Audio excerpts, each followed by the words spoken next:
Australia versus পাকিস্তানের মধ্যে 3 match test সিরিজের প্রথম টেস্টের প্রথম দিনের খেলায় কিন্তু অস্ট্রেলিয়া একেবারেই বাজিমাত করে নিল বন্ধুরা। প্রথম ইনিংসের খেলা শেষ, 346 রান ইতিমধ্যে অস্ট্রেলিয়া করে ফেলেছে 5 উইকেটে, যেখানে দিনের সবথেকে বড় নায়ক কিন্তু ডেভিড ওয়ার্নার।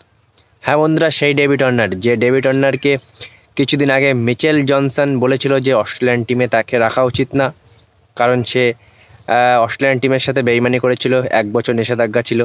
সেই ডেভিড ওয়ার্নার তার লাস্ট টেস্ট সিরিজের প্রথম টেস্টের প্রথম ইনিংসে কিন্তু 164 রানের একটা বিধ্বংসী ইনিংস খেললো, মানে একেবারে যাতাই ব্যাটিং করলো, অসাধারণ ব্যাটিং করলো ডেভিড ওয়ার্নার।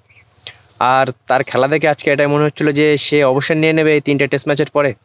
মানে কী কারণে অবসর নেবে? এত সুন্দর খেলছে, ফিটনেস আছে, সব কিছুই আছে, তার সত্ত্বেও কী জন্য অবসর নেবে বুঝতে পারছি না।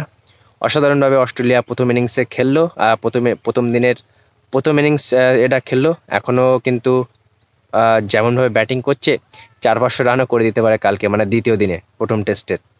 পাকিস্তানের বোলারদের কি বলবো, আর দেখে অসহায় মনে হচ্ছিল, মানে উইকেট নেওয়ার তো কোনো ইচ্ছাই নেই আর উইকেট নিতেই পারছে না। তার থেকে বড় কথা যে অস্ট্রেলিয়ান ব্যাটসম্যানেরা অসাধারণ। সবথেকে একটাই ব্যাটসম্যানের নাম যেটা করতে হবে সেটা হলো ডেভিড ওয়ার্নার। অসাধারণ অসাধারণ ব্যাটিং করলো, 164 রানের একটা ইনিংস, যে ইনিংসটাই